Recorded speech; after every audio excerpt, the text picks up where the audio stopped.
Sa isang emosyonal na panayam kay Tony Gonzaga sa kanyang YouTube channel na Tony Talks, ibinahagi ng singer-actress na si Kiki Delana ang isa sa pinakamalungkot na alaala niya tungkol sa kanyang yumaong ina, si Imelda Delana. Ayon kay Kiki, nagiwan ang malalim na sugat sa kanyang puso. Ang sinabi ng ina na, "Sana hindi na lang kita ipinanganak nung siya'y pasaway at nagdadalaga." Bagamat sinasabing ina ang maga, salitang iyon sa galit, dala ng hirap sa buhay at mga pagsubok, labis pa rin itong tumimo kay Gigi.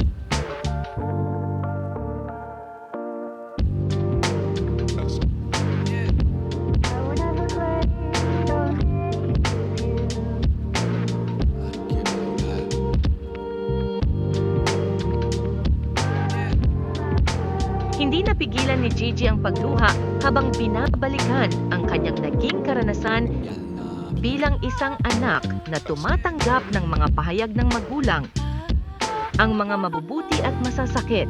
Sinabi ni Gigi na hindi niya malilimutan ang pinakamasakit na iyon, lalo na dahil nagmula ito sa isang taong mahalaga sa kanya. Ngunit sa kabila ng masakit na alaala, sinariwa rin ni Gigi ang mga magandang payo ng kanyang ina. Katulad ng lagi kang magdasal at mahalin ang mga tao sa paligid mo. Ipinakita ni Gigi kung gaano kalalim ang pagmamahal at paggalang niya sa kanyang ina, na siyang naging inspirasyon sa kanyang buhay at karera.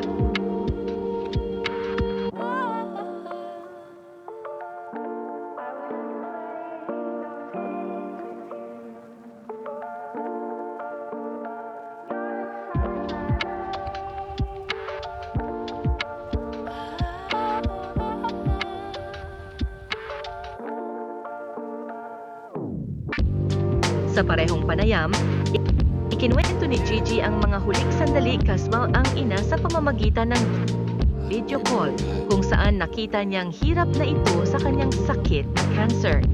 Matapos ang naturang pag-uusap, nanalangin si Gigi sa Diyos na kunin na ang kanyang ina upang hindi na ito maghirap pa. Ilang oras lamang matapos ang panalangin na iyon, nakatanggap si Gigi ng tawag mula sa kanyang pamilya na nagpatibay sa masakit na katotohanang pumanaw na ang kanyang ina. Para kay Gigi, ang araw na iyon ay nagdulot ng matinding lungkot at pakiramdam na nawala ang kanyang inspirasyon at lakas.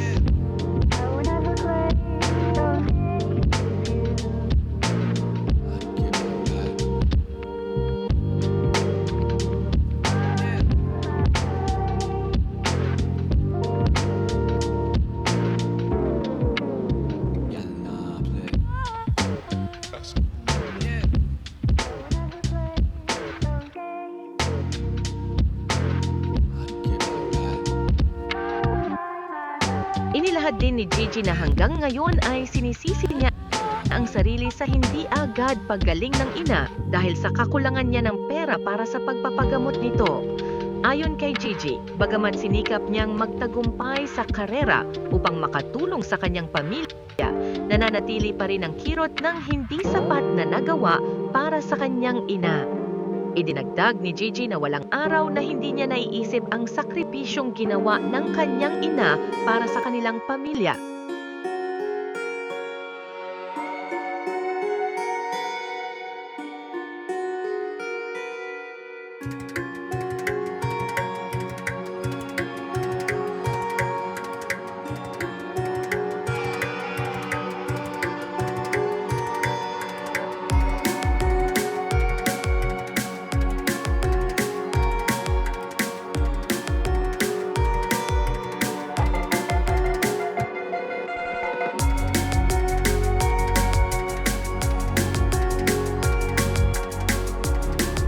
Sa kabila ng kanyang tagumpay bilang isang artist, malinaw na ang bawat pag-awit ni Gigi ay isang paraan ng pag-alay sa kanyang ina. Sa pagtatapos ng panayam, pinayuhan siya ni Tony na patuloy na magdasal at yakapin ang mga magagandang alaala kasama ang kanyang ina. Maging ang mga manonood ng Tony Talks ay malalim na naantig sa mga kwento ni Gigi at ang kanyang pagiging totoo sa pagbabahagi ng kanyang damdamin.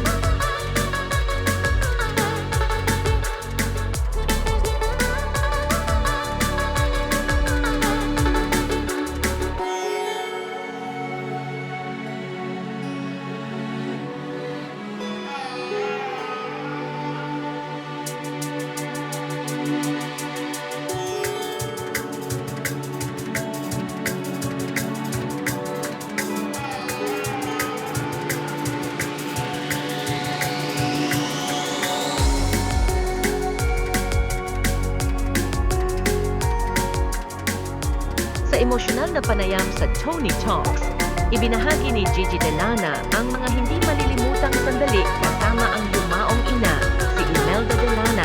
Ayon kay Gigi, ang huling pag-uusap nila ay sa pamamagitan ng video kung habang siya ay nasa Canada para sa isang concert.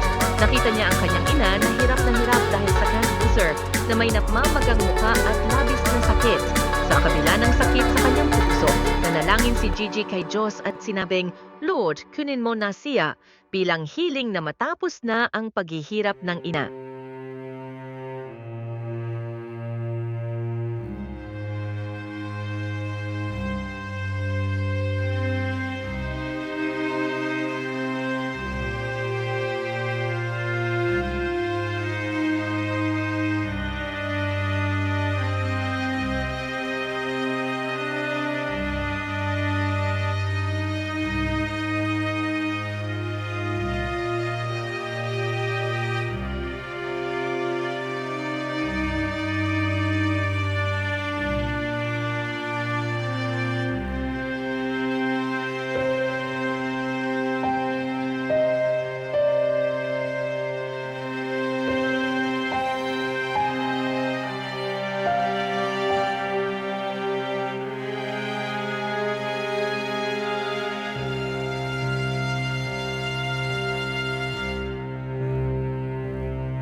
Matapos ang tawag, naligo si Gigi at paglabas ay tumawag muli ang pamilya niya sa kabilang linya, umiiyak. Ibinahagi ni Gigi na naramdaman niyang iyon na ang hudyat na pumanaw na ang kanyang ina. Hindi niya napigilang mapaluha habang inalala